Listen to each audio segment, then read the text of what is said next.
wrestling may be fake. Well, they're all in the thick of it now. But accidents can happen, and sometimes, well, it ends wrestlers' careers.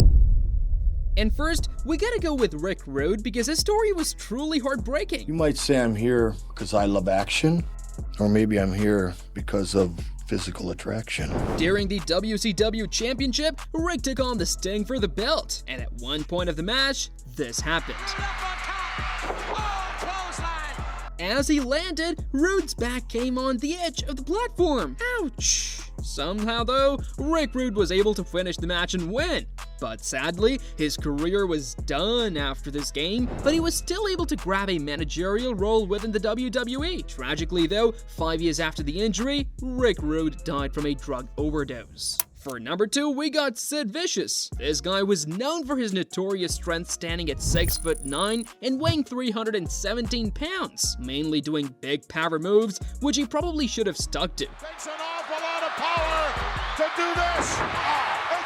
Because of the 2001 WCW signed PvP, people backstage pressured Sid into doing an aerial move from the middle row, and this is what happened. As he did the move, Sid landed awkwardly on his left foot and he broke his leg. Remember that this guy was around 300 pounds when this happened. Insane. After the accident, Sid immediately underwent surgery and was told he could never run again. But Sid was determined to regain his strength, and so he did. He came back in 2012 for one last match. He is former two-time WWE Champion, Psycho Sid! For number 3, we have one that was a bit more scary. You see, back in 2017 during a 6-woman tag match, Paige got an unexpected kick in the back by Sasha Banks. Paige immediately fell to the ground and grabbed her neck. The match was stopped immediately and Paige never got to wrestle after that again. Ouch. For number 4, we've got an injury you wouldn't wish on your worst enemy, because what Goldberg did to Bret Hart back in 1999 will shock you. In the match, Goldberg would make full contact with a mule kick to Bret's head, which ultimately gave him a serious concussion. Some people even thought Bret broke his neck and died. Luckily, it was just a concussion, but he wasn't able to wrestle much after the incident. In a podcast, Bret had this to say. Bill Goldberg, who kicked me in the head, never even thought about it, 8 months later, went over to Saudi Arabia, got paid $3 million for a 5 minutes wrestling match, and put all that money in his pocket, but never once thought about costing me $16 million when he kicked me in the head.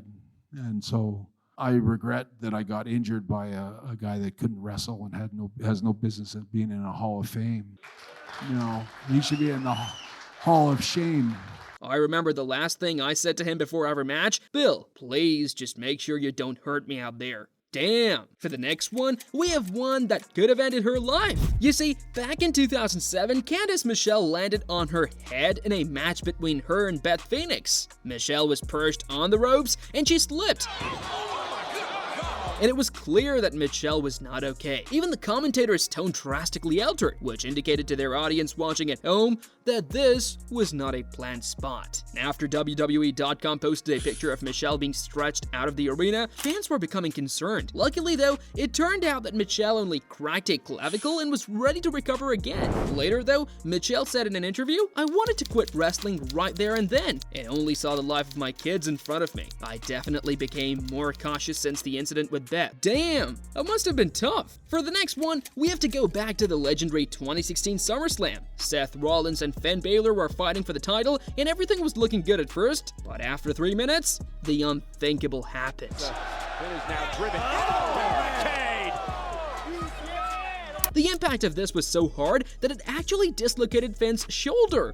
Ouch! And yet, Finn Balor was able to finish the match and win it to become the first ever SummerSlam champion. But sadly, he never was able to win one ever since. The next injury is so horrific, it will make you rethink how fake wrestling actually is. Back in 2017, one of the most controversial matches saw Seth Rollins and Dean Ambrose tagged against The Bar and Cesaro at No Mercy. Fans loved it, especially how Cesaro kept going even after getting hurt big time. You see, during the match, Rollins did a move that sent Cesaro face first into the post, but check what happened to his front teeth. Ouch. Cesaro, though? Man, he's tough. He just kept on fighting like nothing happened. Right after the match, WWE doctors checked him out and yup, it was as bad as it looked. Cesaro had to wear braces and a mouth guard all the way to summer 2019 because of that injury. Damn.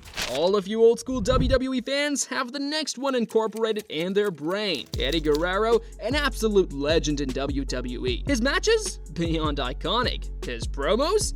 The kind that stick with you forever. Eddie's legacy in WWE's untouchable. Now, let's talk about one of his most intense injuries ever, the 2004 showdown with John Bradshaw Layfield. This feud is famous for a reason, guys, especially what went down at the Judgment Day PPV, and it got intense. Eddie took his chair shot from JBL, and let me tell you, it was nothing short of brutal. But then, Eddie, in an attempt to put up the drama, made a grave mistake. He cut himself too deep. The result? The ring was a bloodbath, a scene so shocking, it's etched into WWE history. But here's the real kicker. That night, that injury, it wasn't just a one-time deal. Eddie and Chavo rushed to the hospital after that, and sure, Eddie bounced back for the next SmackDown tapings. But some say it was this kind of intense physical ordeal that partly led to Eddie's tragic heart failure later. Damn! For the next one, we're rolling back to May 21st, 2001 on Monday Night Raw. This night went down in WWE history as one of the wildest. Triple H, the Game, he's in the ring, right in the thick of this epic main event. Now, Triple H and Stone Cold, they're battling it out against Chris Jericho and Chris Benoit. Here's the scene. Jericho's got Austin in a bind and Triple H goes in for the save.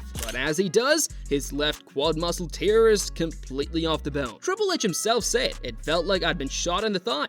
Imagine that, a sensation of a pop, electricity shooting up his leg. That's the moment his career hung in the balance, but this man was not quitting. He said, "I figured, if I can still move, I can still go. Can't stop me that easy," and true to his word, he keeps wrestling on one leg through the rest of the match. That's the heart of a champion. After the bell, it's straight to the hospital for Triple H. The injury sidelines him for a whole year, missing out on major WCW and ECW invasion storyline. For the last one, we're going back to WrestleMania 30, a night that's going down in WWE lore. This was when The Undertaker's unbeaten streak, a legend in its own right, was snapped. The man who did it? Brock Lesnar. The audience? Split? Shocked? Some even outraged. Let's break it down. During this high-stakes match, The Undertaker wasn't his usual dominant self. Why? He suffered a concussion early on. Imagine this. He's in the ring, disoriented, barely standing, trying to fight through a fog. The Undertaker later admits, "I got hurt so bad, I don't even remember that match. Till today, I don't remember it. And when I finally did watch it back for the first time, I watched it like I'd never seen it before." Post-match, the situation was serious. The Undertaker had to be immediately taken to the hospital. Even Vince McMahon leaves the event with hours still to go to be at the Undertaker's side in the hospital. It wasn't just about a match or a streak, it was about a man who's given his all to the industry. And if you want to help me give my all for this beautiful industry, please subscribe. I would really appreciate it, guys. Thanks.